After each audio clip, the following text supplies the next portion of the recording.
Hello everyone, my name is Zarpe and I am finally back. I don't even know कि मैं कितने दिन के लिए गया था, but it felt so long. I don't know about you guys, but not doing anything, like not doing some work or not working on videos, it really मेरे को अंदर से खुजली कर देता है ये चीज़. So I'm happy to be back and thank you जिन लोगों ने भी मुझे बोला था कि have a speedy recovery.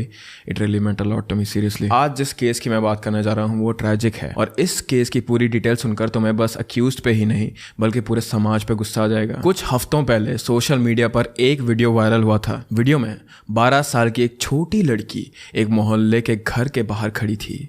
उसने एक आदमी से हेल्प मांगी और इस आदमी ने उसे देखा भी. ये चीज सुनकर तुम लोग ये सोच रहे होगे कि इसमें वायरल होने जैसी क्या बात है. वेल, इस लड़की ने कपड़े नहीं पहने थे और उससे खून निकल रहा था और ये देखने के बाद भी इस लड़की ने जिस आदमी से हेल्प मांगी थी उस आदमी ने इससे कहा कि तू यहाँ से चली जा. इस लड़की के साथ आखिर हुआ क्या ऐसा और ये इस मोहल्ले में पहुंची कैसे? This is the case that took not only Ujjain but the whole country by the storm. So let's learn a little more about today's case revolving around the Ujjain school student.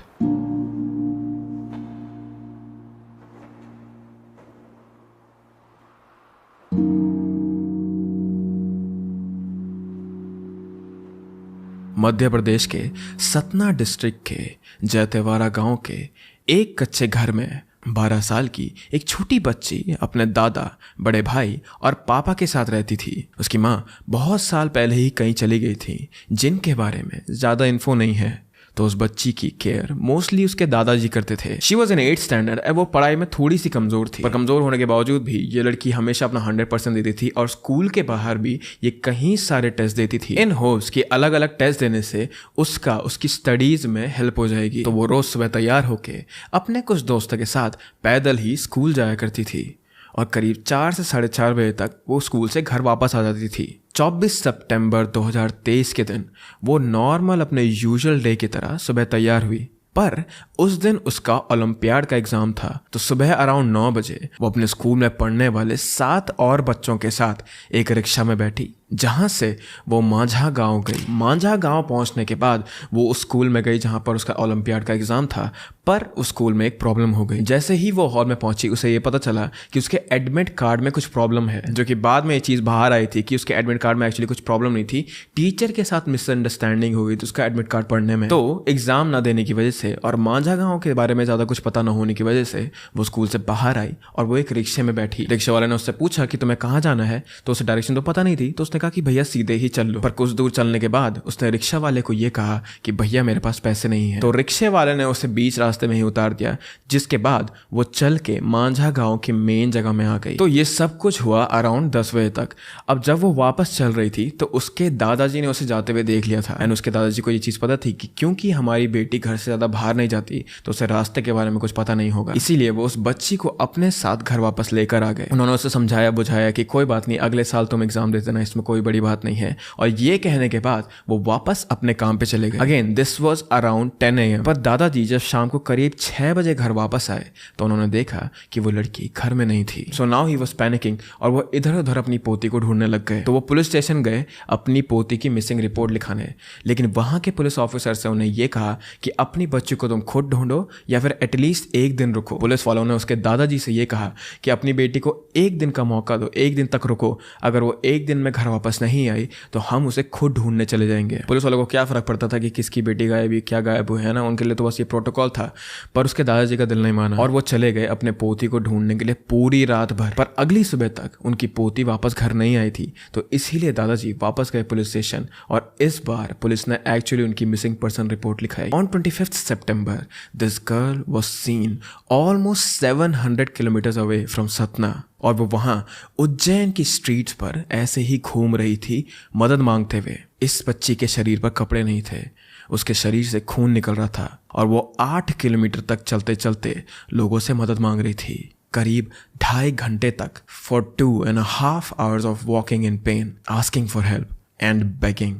उसने कम से कम 100-200 घर और ढाबे क्रॉस किए. वो डिफरेंट स्ट्रीट्स में गई, different area में गई, पर किसी ने भी इस बच्ची की हेल्प नहीं करी. फिर करीब 9:30 बजे सुबह के आसपास वो एक आश्रम पे पहुंची और इस आश्रम का नाम था डांडी सेवा आश्रम. वहां के एक पुजारी राहुल शर्मा कुछ काम से बाहर जा रहे थे कि तभी उन्होंने इस बच्ची को बादनगर, जो कि उज्जैन से करीब 15 किलोमीटर की दूरी पर है, वहां से एक रास्ते में आते हुए देखा.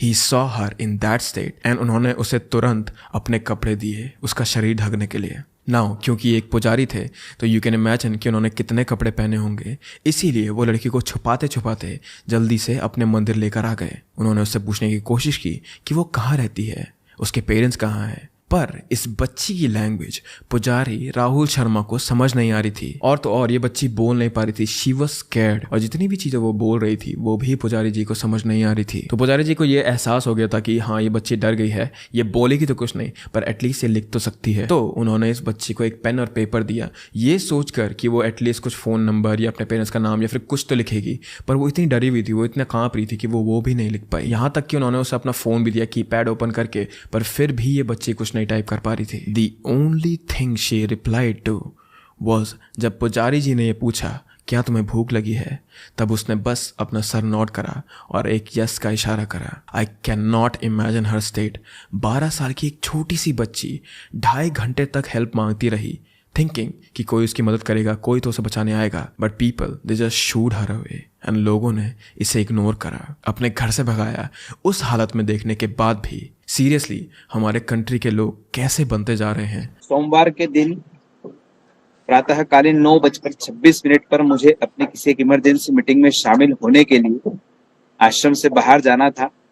जैसे ही मैं अपना वाहन लेकर के गेट पर पहुंचा, मैंने देखा कि मेरे आश्रम से पश्चिम की ओर से मेन गेट से 20 फीट की दूरी पर एक बालिका अर्धभाग नीचे की ओर से कोई वस्त्र नहीं पहना हुआ है। यह देखकर मैं बिल्कुल स्तब्ध रह गया।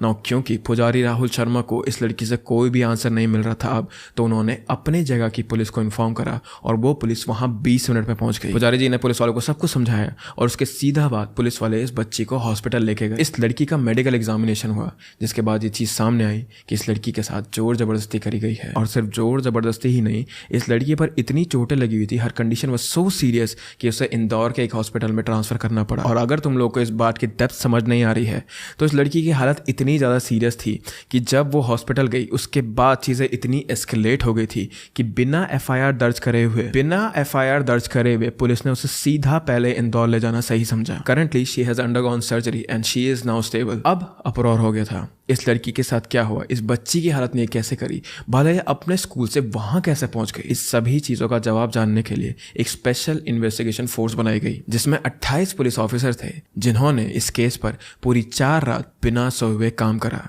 उस दिन ऑन 25 सितंबर पुलिस ने बादनगर के सारे कैमरेज की फुटेज चेक करी, because they were retracing her steps. और सिर्फ बादनगर ही नहीं, इस बच्ची के घर से बादनगर तक उन्होंने सारे कैमरास चेक करे, विच टोटल्ड अराउंड 700। तो 700 कैमरा फुटेज चेक करने के बाद पुलिस फाइंड आउट कि एक रिक्शा वाले ने उसे तिरुपति ड्रीम्स कॉलोनी के रेजिडेंशियल एरिया में ड्रॉप किया था on 26 September around 7 PM। Police ने उस रिक्शा वाले को पकड़ा और उसका नाम था राकेश मालवीय।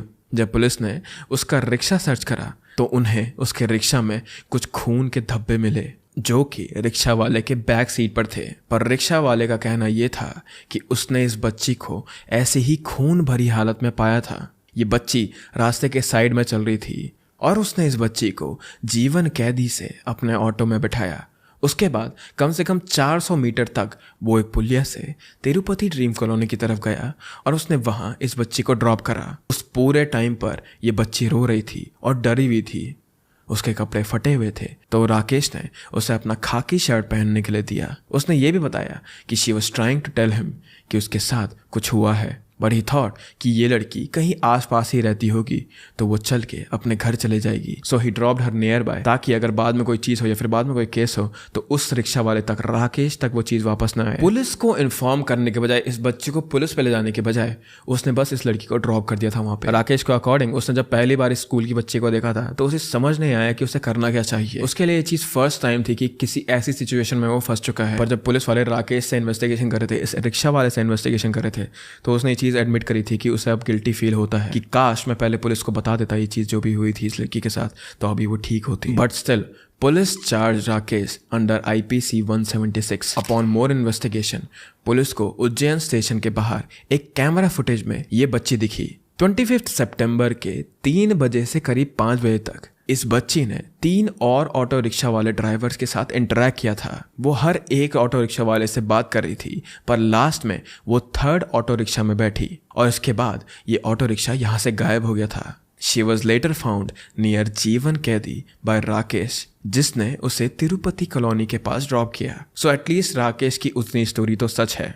पुलिस को इतना तो समझ आ गया था कि उस रिक्शा में बैठने से इस बच्ची के साथ क्राइम हुआ था। तो सीसीटीवी फुटेज से पुलिस ने रिक्शा का नंबर नोट कर दिया और उसके ओनर को ट्रैक करा। रिक्शा का नंबर था MP13 R5204 और रिक्शा वाले का नाम था भरत सोनी। सो होपफुली तुम लोग को इतनी चीज़ क्लियर हो गई होगी। अगर नहीं हुई तो स्टिल मैं एक शॉर्ट फॉर्म में तुम्हें समझा देता हूँ। बच्ची का पेपर था, वो पेपर नहीं दे पाई तो वो घर वापस जा रही थी। उसके दादाजी ने उसे रास्ते में जाते हुए देख लिया था। बच्ची को रास्ते में जाते हुए देखने के बाद उसके दादाजी ने इस बच्ची को घर वापस ड्रॉप करा। वो काम पे गए और उसके बाद ये बच्ची गायब हो गई थी। जब ये बच्ची गायब हुई तो ये सबसे पहले ट्रेन स्टेशन के पास पहुंची। कैसे क्यों ये हमें नहीं पता, पर इसके बाद इस बच्ची ने 3 ऑटो रिक्शा वालों से बात करी, जिसमें से भी वो लास्ट ऑटो रिक्शा वाले के साथ बैठ गई थी। अब जब वो ट्रेन स्टेशन से निकली और जहां पे उसे ड्रॉप करा गया उसके बीच में इस लड़की का शोषण हुआ था। और उसके बाद इस बच्ची की हालत इतनी खराब थी कि वो कुछ बोल नहीं पा रही थी, वो कुछ कह नहीं पा रही थी और उसके शरीर से खून निकल रहा था। सो इस केस में जो 3rd ऑटो वाला था भरत सोनी,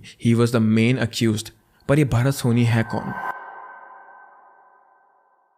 भरत सोनी एक ऑटो रिक्शा वाला है जो कि 38 साल का है। He lives in Ujjain near Nankheda bus stand. I apologize if I'm pronouncing that thing wrong. और भरत सोनी अपने पेरेंट्स और अपने भैया भाभी के साथ रहता है। वो पहले अपने फैमिली की दुकान में काम करता था, पर ये केस होने के 6 महीने पहले से ही वो अपने छोटे भाई का ऑटो चला रहा था। भरत अक्सर लड़ाइयाँ करके घर आता था, पर कोई भी लड़ाई ऐसी सीवियर नेचर की नहीं थी। वो कभी पैसेंजर से लड़ जाता तो वो कभी दूसरे ऑटो रिक्शा वालों से लड़ जाता था, बट स्टिल नथिंग सीवियर दो। भरत सोनी के पास लाइसेंस नहीं था, तो पुलिस से बचने के लिए और अपना रिक्शा बचाने के लिए भी वो रिक्शा हमेशा रात में चलाता था, क्योंकि अपेरेंटली उज्जैन के उस एरिया में जहां पर भरत सोनी अपना रिक्शा चलाता था उस जगह में रात में पुलिस नहीं रहती थी और वो रिक्शा चलाता था सुबह करीब 5 बजे तक। और 25 सितंबर को भी भरत सोनी उस ट्रेन स्टेशन के बाहर पे खड़ा था जहां पे उसे बच्ची मिली थी। अलेजिडली ऑन 25 सितंबर अराउंड 5:15 AM भरत सोनी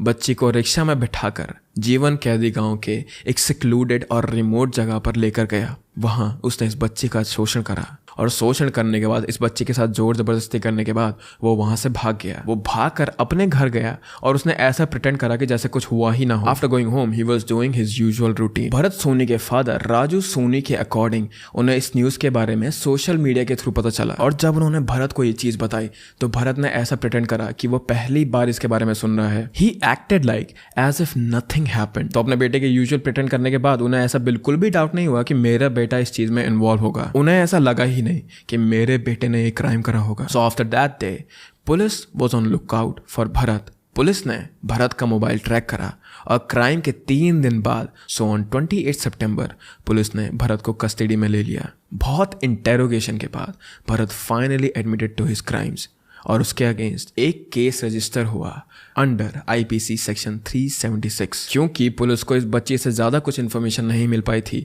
और जो भी पुलिस के पास एविडेंसेस थे वो CCTV फुटेज के ही थे। तो पुलिस भरत को क्राइम सीन पे लेके गई to collect evidence and also to recreate the crime. और जैसे ही भरत ने पुलिस को बताया कि यहाँ जाना है, यहाँ पे ये सब कुछ हुआ था, पुलिस के वहाँ पहुँचते ही उन्हें वहाँ पे कुछ एविडेंस मिले जिसमें थे इस बच्ची के शूज़ और लोअर बॉडी की clothing. So finally they had concrete evidence कि यहाँ पर पक्का कुछ हुआ था। अब तुम्हें पता ही है इंडियन पुलिस कैसे होती है। अगर एक बार ये पता चल गया कि तुमने कुछ क्राइम करा है तो उसके बाद तो दे आर मर्सीलेस। तो क्राइम सीन पे पहुंचते ही एविडेंस मिलते ही पुलिस सख्त हो गई भरत पे। और जब वो क्राइम सीन रिक्रिएट कर रहे थे तो पुलिस वाले उसको शायद से मार रहे थे, इसीलिए भरत ने वहां से भागने की कोशिश करी, पर भागते भागते उसके चोट लगी थी और अभी उसका हॉस्पिटल में इलाज चल रहा है। और चोट कोई छोटी मोटी नहीं थी, he will be going through surgery. Court ने भरत को 7 दिन का रिमांड ऑर्डर दिया था।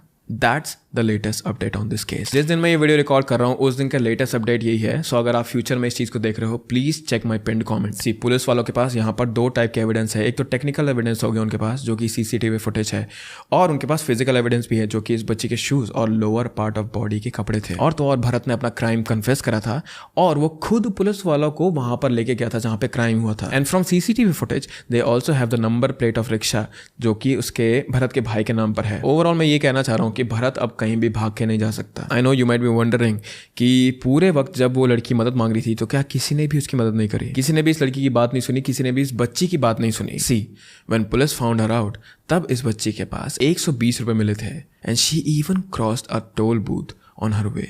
टोल बूथ के स्टाफ ने उसे कुछ पैसे और क्लोज दिए, but I don't know what happened to the clothes, क्योंकि जब पंडित जी को ये बच्ची मिली थी तो she was not wearing anything. मोहल्ले वालों के according they wanted to help her, पर उन्हें डर था कि कहीं वो फंस ना जाए किसी चीज़ में, और इसी चीज़ की वजह से, क्योंकि उन्होंने इस बच्ची की हेल्प नहीं करी, इस ही चीज़ की वजह से कहीं सारे लोगों को जेल हो सकती है, क्योंकि उन्होंने एक ऐसी बच्ची को हेल्प करने से मना कर दिया था जिसके ऊपर साफ साफ दिख रहा था कि अत्याचार हुआ है। तो इसी वजह से पॉक्सो एक्ट के अंदर उन्हें भी जेल हो सकती है। I know in the beginning of this video मैंने तुमसे ये कहा था कि तुम लोग शायद से ह्यूमैनिटी को क्वेश्चन करोगे ये केस सुनने के बाद, और करना भी चाहिए तुम्हें, पर इस केस में कुछ लोग ऐसे हैं जिन्होंने लोगों की तरफ, कम्युनिटी की तरफ, इंसानियत की तरफ एक छोटा सा कदम उठाया था। जैसे कि खुद भरत के पापा राजू सोनी ने ये कहा था कि उन्हें पता है कि कितना बड़ा क्राइम हुआ है ये और उनका बेटे के साथ क्या होगा, और उनका ये कहना था कि अगर मेरे बेटे ने कुछ गलत करा है तो उसे पक्का सजा मिलनी चाहिए। और बस राजू सोनी ही नहीं थे, 2 पुलिस वाले they came forward to donate blood, और ये सिर्फ दिखावे के लिए नहीं था, ये सिर्फ मीडिया के लिए नहीं था।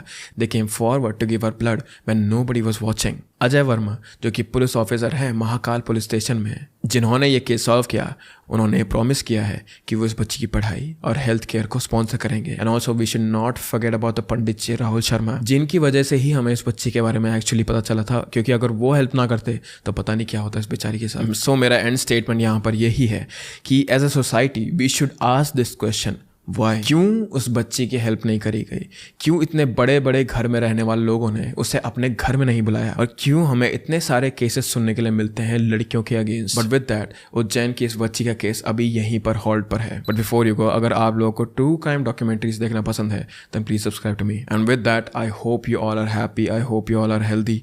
Please take care of yourself guys, क्योंकि मुझे पता है हेल्थ कितनी ज़्यादा इंपॉर्टेंट है अब। And yeah I will see you very very soon. Bye bye.